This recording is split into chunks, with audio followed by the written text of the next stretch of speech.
A gente começou a falar do princípio da valorização na semana passada, e só relembrar aqui, né, que ele diz que não somos todos iguais. Na verdade, cada indivíduo é diferente e ele pode ser, nós falamos aí de diferenças na sua história pessoal, nas suas crenças, nos seus papéis na sociedade, e tínhamos deixado aí um etc, né, que de fato é muito grande.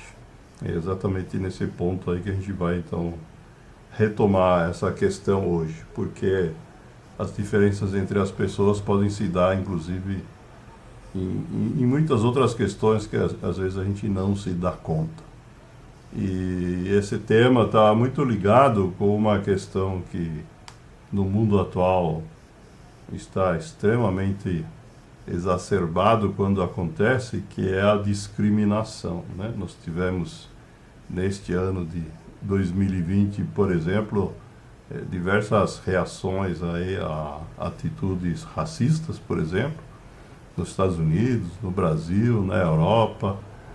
E essa frase que está aqui, na verdade, é uma frase que hoje ela está espalhada aí, inclusive em portas de banheiros, né, de restaurantes, de clubes, né, justamente porque essa questão começa a se, de alguma forma, a se infiltrar naquilo que a gente chama do lugar comum.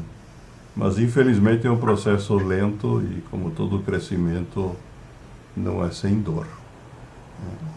Essa questão não é nova, né? Nós temos aqui uma frase do Charles Chaplin, né? Todo mundo conhece ele como ator comediante, mas ele também foi um pensador, deixou pra gente aí vários ensinamentos importantes, né? A própria história de vida dele, não sei se vocês conhecem, né?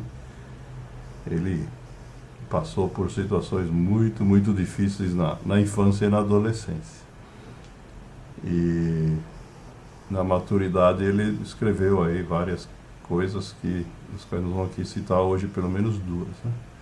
A primeira delas diz assim: não se mede o valor de um ser humano pelos seus bens, né? Pelas suas roupas, né? Pela sua aparência. O verdadeiro valor do ser humano é o seu caráter, suas ideias e a nobreza dos seus ideais. E é isso que a gente deve buscar nessa questão da valorização, né? E essa é uma questão que, quando a gente coloca hoje o problema da discriminação, está aqui a prova de que essa questão é antiga, né? Esse Henri Amiel, um filósofo do século XIX, né, já dizia, né, que o respeito pelos outros é a primeira condição para saber viver. Quando a gente tem discriminação, obviamente o respeito desapareceu. E essa questão se perpetua, né? Essa frase aqui, né, de um poeta de Rondônia, esse rapaz, né, os apelidos de Augusto Branco, e ele coloca, né, que esse respeito às diferenças começa por aceitar que as pessoas pensem diferente da gente, né? E eu queria aqui colocar o foco na palavra começa, né? Porque em muitas situações a gente ouve essa frase sem essa palavra e acaba sendo uma declaração vazia, né? Para nós aqui é apenas o primeiro passo, né? Aceitar que as pessoas pensem diferente é apenas o começo. E aí nós temos outros poetas, né, que sempre lembram a gente, né? Essa questão do respeito está ligada com amor, tá certo? E que se há momentos de conflito e desavença, isso faz parte, mas a gente tem que saber superar, né? Essa Verônica aí, para quem não conhece, é uma poetisa paulista natural de Pindamonhangaba. Voltando no Chaplin, né? Aqui tem, na verdade, uma questão quando ele se refere justamente as questões que ele mesmo enfrentou, mas que vale para todos. Né? Uma pessoa pode ter uma infância triste e mesmo assim chegar a ser muito feliz na maturidade. Da mesma forma, pode nascer num berço de ouro e sentir-se enjaulado pelo resto da vida.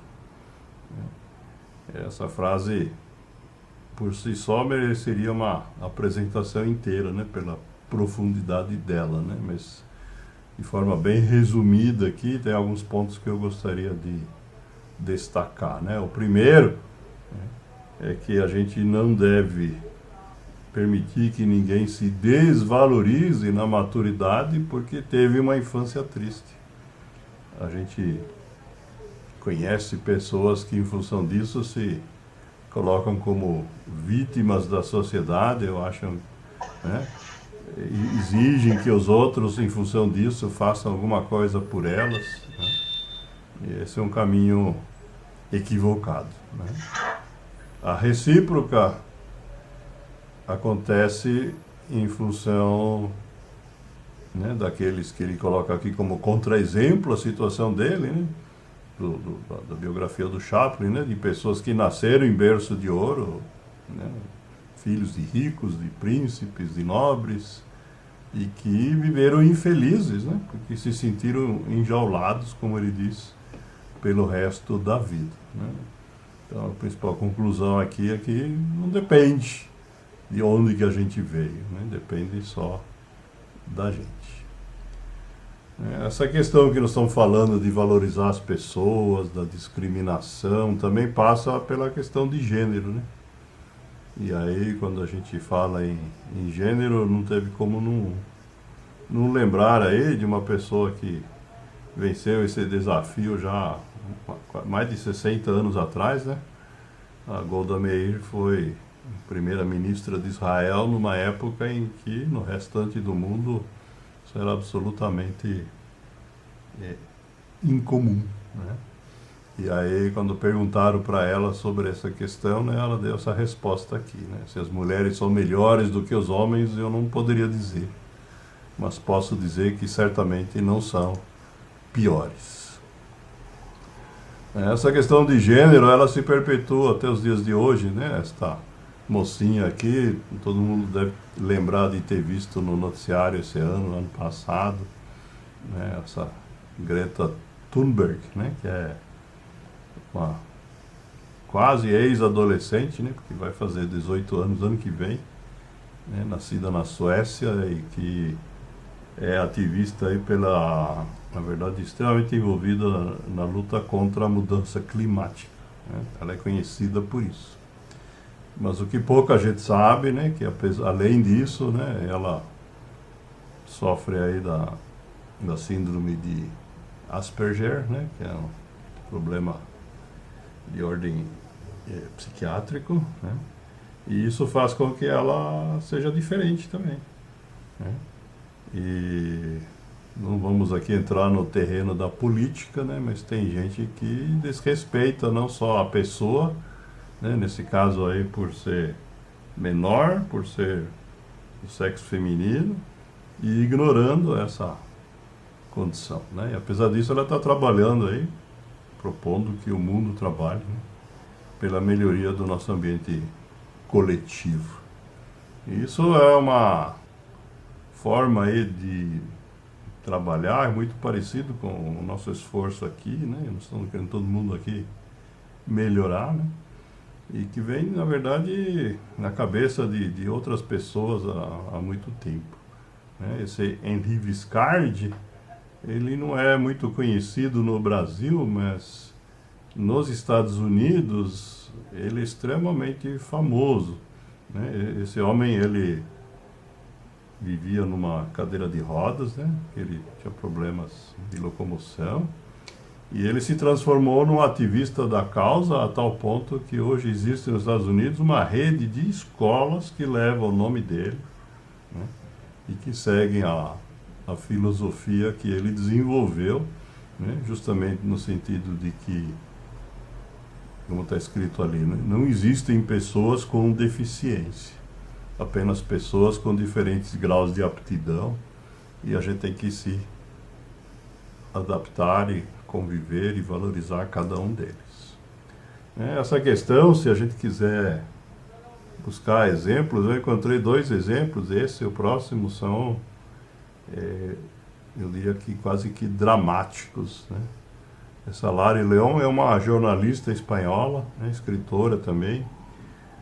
Ela nasceu sem 2 braços e sem uma perna, e ela já ganhou montes de prêmios jornalísticos, né? Quando a gente olha assim, ela trabalhando, se apresentando no primeiro momento, a gente nem percebe, né, que tem diferenças, né? E o que ela diz que, na verdade, a gente deve se orgulhar das diferenças, porque, no fundo, o normal não existe, né? Ela questiona, né? O que é ser diferente, né? Uma outra história ainda mais dramática que eu encontrei, essa moça Olga Domingues, né? Ela é a pessoa que está no livro dos recordes, por um recorde muito triste. É a pessoa que mais tempo viveu ou sobreviveu a uma pentaplegia, né? Tetraplégico todo mundo sabe o que é, né? Que a pessoa perde os movimentos, né, dos membros, né? A pentaplegia, quando a pessoa também perde os movimentos involuntários, como é o caso, por exemplo, da respiração, né? E o que aconteceu, ela com 12 anos foi fazer uma operação de apendicite e teve um choque anafilático, né? Um dos elementos que foi usado ali deu problema, né? E ela ficou nessa condição, né, por mais de 30 anos, né, conectada em aparelhos para conseguir respirar, se manter viva, né? E mesmo assim ela acabou escrevendo vários livros, né, e deixando para a gente essa frase aí que é bem marcante, né? Qualquer vida é única, é irrepetível, e tem tanto valor quanto outra. Se houvesse uma vida sem importância, então nenhuma seria importante.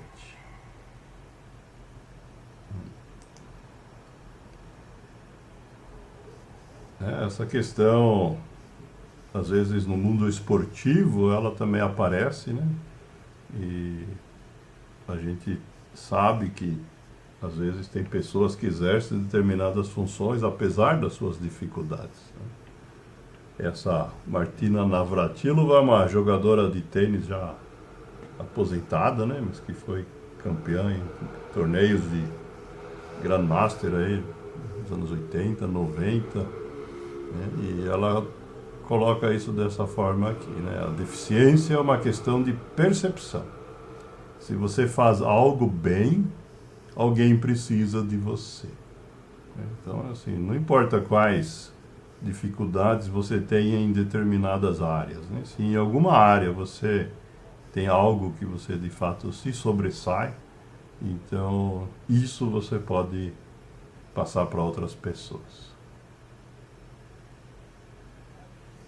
E aí a gente retorna naquele Robert que eu mostrei na primeira frase, né? Esse rapaz nasceu na Espanha, mas ele mora nos Estados Unidos.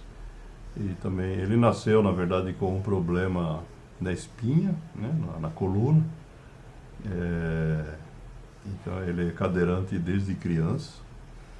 Mas ele também está no livro dos recordes. Ele é a pessoa que sozinho andou mais longe em cadeira de rodas. Ele andou 6.800 milhas, quase 10 mil quilômetros de estrada, sozinho. Então, vocês imaginam o preparo físico desse homem, né? Nessa condição. E o que ele coloca é o seguinte: conheça-me por minhas habilidades e não pelas deficiências. E para a gente terminar agora essa sequência aqui de frases, né, eu queria fechar com essa questão aqui colocada pela Ayn Rand, né, esse é o apelido que ela adotou depois que ela emigrou para os Estados Unidos, inclusive chegou a ser apresentadora de televisão, escrever em jornal. Nós já citamos ela em alguma outra em algum outro momento, alguma outra atividade. E o que ela coloca aqui é o seguinte: a menor minoria da Terra é o indivíduo. Então, aqueles que negam os direitos individuais não podem alegar ser defensores das minorias. Essa frase é para a gente pensar, né, avaliar as nossas atitudes e daquelas pessoas com as quais a gente convive, né? Que ela está dizendo aqui que se alguém desrespeitar os direitos de um único indivíduo, então essa pessoa não tem credibilidade para se dizer defensor de qualquer minoria, não importa qual seja o critério para defini-la. Né? Essa é uma questão bem profunda e fecha então aqui o conjunto de frases, né, referentes aqui ao princípio da valorização da pessoa humana.